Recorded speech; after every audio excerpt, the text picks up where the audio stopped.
Hey y'all, Mr. McKinney here, just going through a last minute video, giving some tips for those of you guys that are graduating seniors. I got this presentation from my friend Hannah Ricketson, who I met when we were teaching together out in Arizona, and she has currently left the field of teaching and had a variety of jobs working with undergraduates in college. She was a resident assistant. For those of you guys that don't know what an RA is, we're going to refer to it throughout this presentation. An RA is a student, usually a sophomore or a junior, something like that, who will live in the dorms, and then they'll be kind of a resource for the freshmen to help them figure out how to get around campus and solve problems. They're kind of a liaison between the student and the university. So she was a resident assistant, and then she had a variety of other jobs listed here. So she has a lot of experience working with undergraduates, trying to help them be successful. So I thought it was a really good presentation, and I wanted to share it with y'all. So she started off by showing how excited everybody is before they go to college, and then by the time they're seniors, maybe some of the excitement has left their eyes. And we're going to talk about some things you can do to help make sure you maintain this attitude as much as possible while you're in college. The presentation is broken down into 3 pieces. We may have to cover the second and third one in a second video. I'm not sure exactly how long this will take. But academics, social and emotional health, which I think is probably more important for most of our advanced students, and then miscellaneous. All right, so for those of you guys that aren't aware of how a college is structured or how your college courses are going to be structured, in general, you're going to take about 5 classes per semester, and they will be about 3 hours each. That's not always the case, but a normal course load would be about 5 classes, 3 hours each, or 3 credit hours each. 1 credit hour means that you're spending 1 hour in class in general.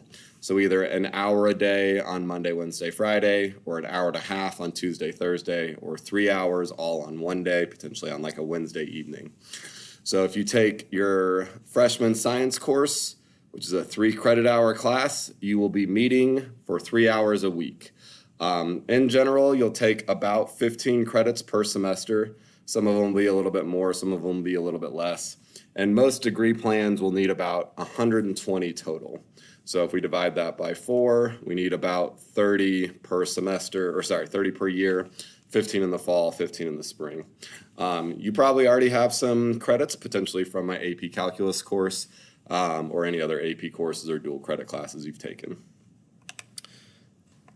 Now, when you're picking your classes, keep in mind that you will not get your ideal schedule, at least not as a freshman. You're going to have to think about the different types of courses you're taking. So your major and minor requirements are what I think you should prioritize first. Gen Ed requirements, a lot of those you'll knock out in high school with your AP courses, and those are a lot more flexible. Same with electives. You can choose a variety of different electives, so those 2 are more flexible. So I encourage you to prioritize your major or minor requirements first and then fill in with either gen ed or electives. Now keep in mind, you're going to be having competing interests, like which courses are interesting to you, which courses have spaces available, and which courses work with your schedule. And it is very rarely to find a variety of courses that work with all 3 of those things. So just realize that you're going to make trade-offs.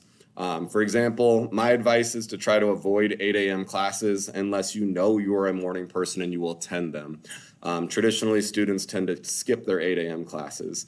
We're going to talk about why that's potentially a poor decision to be making. All right, so this is a list of things that can help you be successful in your classes. I highly encourage you to read your syllabus for each course. Probably read it through twice to look for details. In a high school course, many of the teachers will be very similar for each subject. For example, in my AP Calculus course this year, whether you had me or Mr. Bell or Miss Kim, you had almost the exact same instruction, the same calendar, the same resources. That will likely not be the case at the university level. Each professor will have a lot more flexibility, so make sure you read the syllabus. These next 2 are really important. So some classes will take attendance, most of them will not. But you need to be going to class every day regardless. You're paying a lot of money to go to college. Either you are, or your parents are, or your scholarships are. Somebody is paying a lot of money for you to go to college. So if you're skipping class, you're flushing that money down the toilet. You don't get a refund for skipping class. So go to class every single day, whether they take attendance or not. Same thing with the homework. Some college courses will grade the homework, but most of them will make it optional because it should be helping you get ready for their tests and quizzes.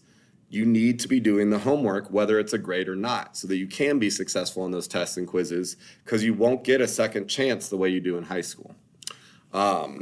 We tried to do that. We tried to model that in our AP Calculus course this year by making homework worth very little in terms of your overall grade. But you should be doing homework for practice, not for points. This is a big one that I didn't do enough. So office hours. Make sure you visit your office hours for your professor at least once per semester per class. I have so many students that tell me that they care so much about their GPA because they want to go to UT Austin. If they don't go to UT Austin, then they're not going to be able to make the connections. And if they don't make the connections, then it's the end of the world. And first of all, I feel like that's a false premise. But those of you guys that do want to make connections, this is how you're going to do it. You're going to go to office hours and you're going to have a face-to-face, one-on-one contact with your professors. If you don't attend office hours, you're not going to be making those connections. And then what was the point in doing all the work to get to the university of your dreams?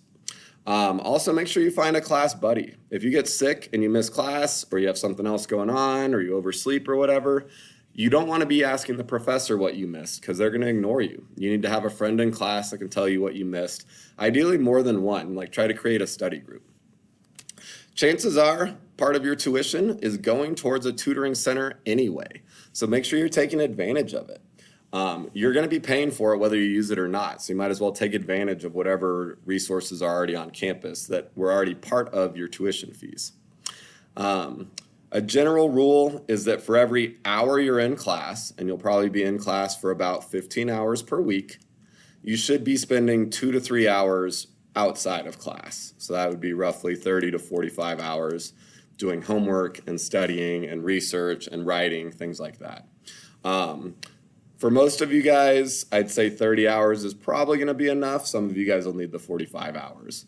I encourage you guys to try to develop good habits early on and maintain them. So your classes may not be too hard at the start of the year, but get in the habit of doing your homework right away rather than waiting to the last minute, because it's a lot easier to maintain good habits than to create them later on in the semester. Make sure you have some sort of time management system, whether it's a paper planner or a Google Calendar. You will not be able to keep it all in your head. You will have a lot more flexibility in how you spend your educational time. In high school, you're in school for about 30 to 35 hours a week, something like that. So that's going to drop down to less than half of the time. But you will be needing to put in much more time outside of school. So you're going to have a lot more independence, and it's going to be up to you to manage that independence. Don't be afraid to ask for help. Advocate for yourselves. People like my friend Hannah work full-time just trying to support kids like you. So make sure you ask for help and trust the people that know what they're talking about. All right, I think we're going to be able to at least start, if not finish, the social emotional piece. So if you live on campus, which I highly recommend you do for at least your freshman year, get to know your RA. So the person living on your dorm that already knows what's going on and knows the campus, introduce yourself to them and go to whatever programs they're offering. Even if you think it sounds lame, go and show up and meet new people, meet the other people that are on your dorm. Talk to your roommate ahead of time, see what kind of things you're bringing in. For example, you don't both need to bring a microwave. So you're going to have a limited space in your dorm room. Make sure you maximize that space. And this is the most important piece on this slide, the roommate contract. I wish that I had done something like this when I was in college. My junior year of college, I lived with my best friend, and by the end of the year, we were not friends anymore. We've since repaired our relationship, but it definitely damaged it for the long term.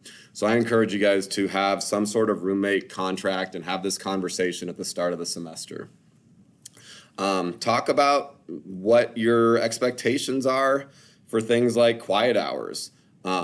If one of you wants to go to bed at 10 p.m. and the other one wants to go to bed at 2 a.m., that may be fine, but talk about what those 4 hours are going to look like while one of you is trying to sleep.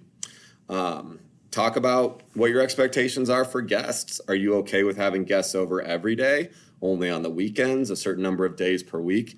And how many guests? Because if one of you wants to make your classroom a place, or your dorm room a place to study, and the other one wants to have a place to party, that's not going to work out very well. So make sure you talk about it and compromise. Same thing with like your level of cleanliness.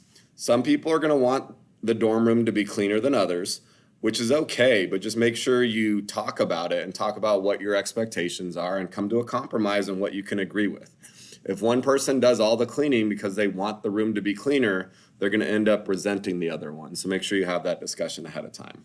And just check in on each other. Are you guys okay with sharing or borrowing food or toothpaste or deodorant or whatever it is? Just because you're okay with your roommate using your stuff doesn't necessarily mean they're okay with you using theirs. So make sure you guys talk about it. I would just Google roommate contract if you're looking for more ideas, but I highly, highly recommend you do this, even if you're living with someone that is your friend, because having a best friend that you see all the time versus having a best friend that you live with are two different things. So I highly encourage you, even if you already know your roommate, still do a roommate contract with them before the semester starts. This was one of the reasons I wanted to give this presentation. Was she had some great ideas for how to make friends. And in my opinion, your freshman year of undergrad is the second easiest time in your life to make friends. The easiest time is kindergarten because everybody's brand new and everybody's trying to make friends.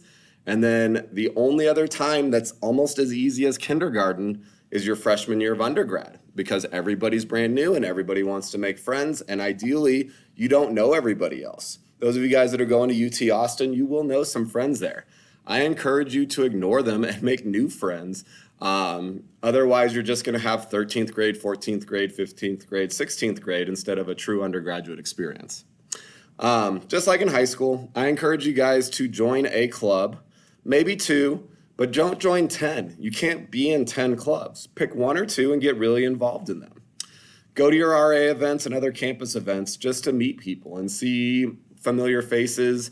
And then once you've seen somebody in the same place 3 times, then go spark up a conversation. Intramurals are a great way to get involved in sports with a very low risk setting. So I highly encourage that. When you're in class, like everybody wants to be friends. You just got to break the ice a little bit. So questions are the easiest way to do that. And they can be fake questions like this one. You can ask to borrow a pen even if you already have one, but that's a good way to break the ice. Or you can ask them if they figured out how to do a problem yet.